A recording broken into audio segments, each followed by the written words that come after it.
नमस्कार दोस्तों, इन्फ्राटॉक्स के नए एपिसोड में आपका स्वागत है। तो चलिए शुरू करते हैं। पहली खबर की शुरुआत करते हैं महाराष्ट्र से, जहां पर दोस्तों महाराष्ट्र सरकार एक food processing special economic zone plan कर रहा है पुणे के अंदर। और महाराष्ट्र के सीएम के द्वारा खुद ये कहा गया है कि इसको लेकर बहुत ही जल्द फिजिबिलिटी स्टडी कंडक्ट की जाएगी। तो दोस्तों ये फूड प्रोसेसिंग अब पुणे के भोर तालुक में तैयार होगी।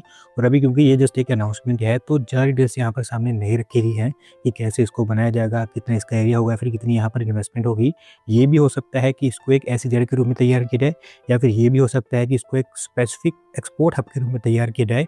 अगले कुछ ही दिनों के अंदर अंदर जो फिजिबिलिटी वगैरह यहाँ पर कंडक्ट की जाएगी, वहाँ पर इन दोनों फिजिबिलिटीज़ को एक्सप्लोर किया जाएगा। और जो भी चीज़ यहाँ पर सुटेबल रहती है वही यहाँ पर बनकर तैयार होगी। अगली दोस्तों अपडेट नोएडा से है, जहाँ पर दोस्तों नोएडा मेट्रो एक्सपेंशन के लिए भी तैयार है, क्योंकि एक्वा लाइन के एक्सटेंशन को लेकर Noida metro rail corporation limited ने टेंडरिंग वगैरह स्टार्ट कर दी है। तो दोस्तों बेसिकली एक्वा लाइन के लिए दो एक्सटेंशन प्लान किए गए हैं। एक तो बोटेनिकल गार्डन से सेक्टर 142 तक 11.56 किलोमीटर की इसकी लेंथ होगी, और 8 मेट्रो स्टेशन यहाँ पर बनाए जाएंगे। पूरी की पूरी स्ट्रेच एलिवेटेड होने वाली है। सेक्टर 44, 96, 97, 105, 93 और सेक्टर 91 ये डायरेक्टली मेट्रो से कनेक्टेड होंगे, और यहीं पर मेट्रो स्टेशन आपको बनते हुए दिखाई देंगे। दूसरी मेट्रो लाइन डिपो से बुड़ाकी के बीच में बनाई जाएगी, जो कि बुड़ाकी मल्टी मॉडल ट्रांसपोर्ट हब से डायरेक्टली कनेक्टेड होगी। 2.6 किलोमीटर की इसकी लेंथ भी होगी, और 2 मेट्रो स्टेशन यहाँ पर भी बनाए जाएंगे जनपद और बुड़ाकी के अंदर। अगले महीने के अंदर अंदर इसके टेंडर वगैरह अवार्ड कर दिए जाएंगे, और उसके बाद आपको ग्राउंड वर्क भी स्टार्ट होता हुआ दिखाई देगा। अगली दोस्तों अपडेट हमारी इंडियन नेवी को लेकर है, जहाँ पर दोस्तों इंडियन नेवी को प्रोजेक्ट 17A के अंतर्गत 6th फ्रिगेट की डिलीवरी मिल चुकी है, क्योंकि माजागोन डॉक शिप बिल्डर्स लिमिटेड के द्वारा मुंबई में ये हमारी इंडियन नेवी को सौंप दी गई है। तो दोस्तों ये फ्रिगेट बेसिकली नीलगिरी क्लास का फ्रिगेट है, जिसका नाम महेंद्रगिरी रखा गया है। प्रोजेक्ट 17A के अंतर्गत इस टाइप के टोटल 7 फ्रिगेट्स मैन्युफैक्चर की जा रही हैं, उसमें से 3 गार्डर री ship builders and engineers limited के द्वारा, जबकि बाकी 4 माजागोन डॉक शिप बिल्डर्स के द्वारा मैन्युफैक्चर की जा रही हैं। अभी तक सारे के सारे फ्रिगेट्स मैन्युफैक्चर हो चुकी हैं, कुछ सर्विस में है जबकि कुछ अभी डिलीवर किए गए हैं, और सर्विस में आने से पहले जो प्रोसेस है उसके ऊपर काम हो रहा है। स्पेसिफिकली बात करूँ महेंद्रगिरी के बारे में, तो इसमें एडवांस सेंसर्स और एंटी सरफेस, एंटी एयर और एंटी सबमरीन वॉरफेयर ऑपरेशंस के लिए कॉम्प्रिहेंसिव वेपन्स के सूट लगाए गए हैं। अगली दोस्तों अपडेट हमारी रेलवेज की तरफ से है, जहां पर दोस्तों मिनिस्ट्री ऑफ रेलवेज को public private partnership appraisal committee की अप्रूवल मिल चुकी है 6 रेल लाइंस के लिए, और इनको 18,000 करोड़ रुपीस खर्च करके तैयार किया जाएगा। तो दोस्तों रेलवेज लंबे समय से कोशिश कर रही है कि रेल सेक्टर के अंदर भी पीपीपी मॉडल पर रेल इंफ्रास्ट्रक्चर को डेवलप किया जाए, लेकिन इस टाइप के बहुत ही ऐसे कम प्रोजेक्ट्स हैं जो कि रेलवेज के अंदर बन पाए हैं, क्योंकि प्राइवेट इन्वेस्टर्स रेलवेज के सेक्टर में उतना इन्वेस्टमेंट नहीं करते हैं, स्पेसिफिकली जहाँ पर बात आती है रेल लाइंस या फिर रेल इंफ्रास्ट्रक्चर बनाने की। लेकिन फॉर्चुनेटली इन 6 रेल लाइंस को अप्रूवल मिल चुकी है, और ये 6 रेल लाइंस पीपीपी मॉडल पर ही तैयार की जाएंगी। कुल मिलाकर इनकी टोटल लेंथ 640 किलोमीटर की होगी, और जो 18,000 करोड़ रुपीस इसके ऊपर खर्च किए जाएंगे, उसमें से 50 से 60% प्राइवेट फंड से होने वाले हैं। 6 में से 4 रेल लाइंस कोल ट्रांसपोर्टेशन के लिए होंगी, एक बॉक्साइट ट्रांसपोर्टेशन के लिए, जबकि एक आयरन ओर ट्रांसपोर्टेशन के लिए होगी। और ये सारी रेल लाइंस आपको ओडिशा, तेलंगाना और झारखंड में बनती हुई दिखाई देंगी। अगली दोस्तों अपडेट भारत और यूएई के ट्रेड को लेकर है, जहां पर दोस्तों दोनों कंट्रीज के बीच साइन किया गया ट्रेड पैक काफ़ी सक्सेसफुल रहा है, क्योंकि उसके साइन होने के 4 सालों के अंदर अंदर ही दोनों कंट्रीज का ट्रेड $100 बिलियन को क्रॉस कर चुका है। दोस्तों भारत और यूएई के बीच 2022 के आसपास comprehensive economic partnership agreement sign किया गया था। उससे पहले दोनों कंट्रीज का ट्रेड एनुअली 60 से 70 बिलियन के आसपास रहता था, लेकिन जब से एग्रीमेंट साइन हुआ है ईयर बाय ईयर नंबर्स बढ़ते चले गए हैं, और अब $100 बिलियन को ये क्रॉस कर चुका है। 2024-25 में भी ये $100 बिलियन को क्रॉस किया था, और अब इनफैक्ट 2025-26 में ये $101 बिलियन पर पहुंच चुका है। हालांकि दोस्तों यहाँ पर हम ट्रेड डेफिसिट में है, लेकिन अच्छी बात यह है कि हमारे जो एक्सपोर्ट्स के नंबर हैं वो इंपोर्ट्स के मुकाबले में काफ़ी तेज़ी से ग्रो कर रहे हैं।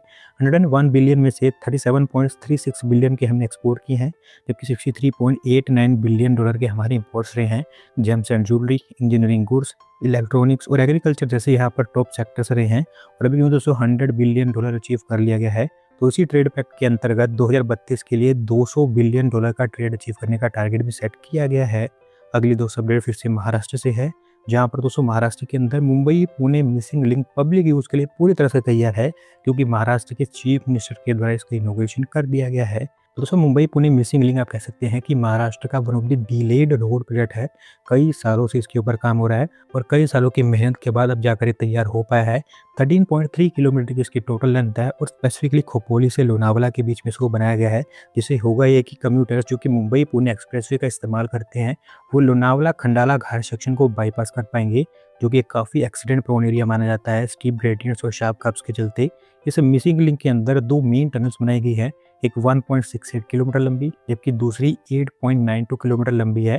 टाइगर वैली में 650 मीटर लंबा एक केबल स्टेड ब्रिज भी बनाया गया है, जो कि भारत के अंदर one of the highest road bridge भी माना जाता है। 6,695 करोड़ रुपये का इसके ऊपर टोटल खर्चा है और अभी क्योंकि खोल दिया गया है तो लोग इसका इस्तेमाल कर पाएंगे।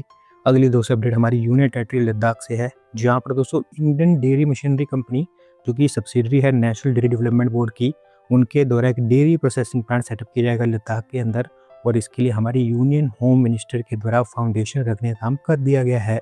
तो दोस्तों ये डेयरी प्लांट कारगिल के अंदर बनकर तैयार होगा, जिसकी कैपेसिटी 10,000 लीटर्स पर डे के आसपास डेयरी प्रोसेसिंग की होने वाली है। मेनली यहाँ पर मिल्क प्रोसेसिंग के ऊपर ही काम होगा।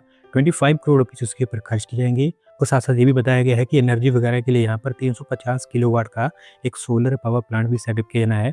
ओवरऑल आपको अगले साल के अंदर अंदर ये बनता हुआ दिखाई देगा। अगली दोस्तों अपडेट आंध्र प्रदेश से है, जहाँ पर दोस्तों आंध्र प्रदेश सरकार के द्वारा अमरावती के अंदर सेंट्रल बिजनेस डिस्ट्रिक्ट प्लान को एक फाइनेंस सिटी के साथ रिप्लेस कर दिया गया है और अभी अमरावती में आपको एक नए प्लान के थ्रू फाइनेंस सिटी बनती हुई दिखाई देगी।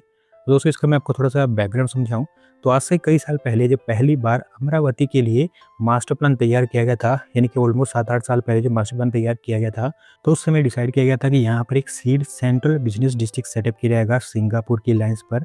और अभी जब दोबारा से काम इसके ऊपर स्टार्ट हुआ है तो बहुत कोशिश की गई है कि उसको दोबारा से रिवाइव किया जाए, लेकिन वो चीज़ रिवाइव नहीं हो पाई है। तो इसी के चलते अब आंध्र प्रदेश सरकार ने इसको एक फाइनेंस सिटी के साथ में रिप्लेस कर दिया है, जो फैली होगी 1690 एकड़ के एरिया में। कॉर्पोरेट ऑफिस के लिए यहाँ पर हाई राइज क्लस्टर्स तैयार किए जाएंगे। फाइनेंशियल इंस्टीट्यूशंस, बैंकिंग हब्स और फिनटेक कंपनीज के लिए ये बेसिकली एक डेडिकेटेड हब होगा। अच्छी बात यह है कि देश के जो मेजर पीएसयू बैंक्स हैं उन्होंने यहाँ पर काफ़ी अच्छा रिस्पॉन्स दिखाया है। SBI, bank of Baroda, PNB, इस तरह के जो बैंक्स हैं वो ऑलरेडी यहाँ पर उनके कैंपसेस का कंस्ट्रक्शन स्टार्ट कर चुके हैं। ओवरऑल 2028 तक आप देखेंगे कि इस फाइनेंस सिटी का एक अच्छा खासा रूप आपको देखने को मिलेगा। अगली दोस्तों अपडेट हैदराबाद से है, जहाँ पर दोस्तों Switzerland based Zurich insurance group के द्वारा हैदराबाद के अंदर ग्लोबल कैपेबिलिटी सेंटर के एरिया में एंट्री कर दी गई है, क्योंकि अभी फिलहाल हैदराबाद की हाईटेक सिटी में उन्होंने उनका नया ग्लोबल कैपेबिलिटी सेंटर सेटअप कर दिया है। तो दोस्तों एक ग्लोबल कैपेबिलिटी सेंटर इस कंपनी के लिए भारत के अंदर एक एआई नेटिव इनोवेशन हब का काम करेगा, जहाँ पर cloud and platform engineering, data science and artificial intelligence, cyber security and application development, साथ ही साथ क्वालिटी इंजीनियरिंग और कोर बिजनेस ऑपरेशन का काम करेंगे। अच्छी खासी जॉब्स इसके थ्रू आपको जनरेट होती हुई दिखाई देंगी। अगली दोस्तों अपडेट पटना से है, जहां पर दोस्तों पटना म्यूनिसिपल कॉर्पोरेशन को भी नो ऑब्जेक्शन सर्टिफिकेट मिल चुका है कि वेंडिंग जोन के लिए। और मैं आपको बता दूं कि ये vending zone JP Ganga path पर बनकर तैयार होगा। तो दोस्तों बेसिकली इस वेंडिंग जोन के लिए दीघा गुलाम्बर के पास 1.93 acres of land parcel identify किया गया है, जहां पर 250 के आसपास वेंडर कार्ड्स तैयार किए जा रहे हैं। अभी फिलहाल इसके पहले फेज को लेकर काम स्टार्ट किया जाएगा, क्योंकि टेंडर वगैरह पहले फ्रॉड कर दिए गए थे। 59 लाख रुपीज़ पहले फेज के ऊपर खर्च किए जाएंगे और क्योंकि सारी की सारी अप्रूवल वगैरह मिल चुकी हैं, तो इसी महीने के अंत तक आपको पहला फेज बनता हुआ दिखाई देगा। तो दोस्तों आज की वीडियो में बस इतना ही। अगर आप अपनी तरफ से अपडेट सबमिट करना चाहते हैं तो डिस्क्रिप्शन में दिए गए लिंक पर क्लिक करके सबमिट कर सकते हैं। अगर आज की वीडियो पसंद आई हो तो वीडियो को लाइक करें, चैनल को सब्सक्राइब करें। धन्यवाद वीडियो को देखने के लिए।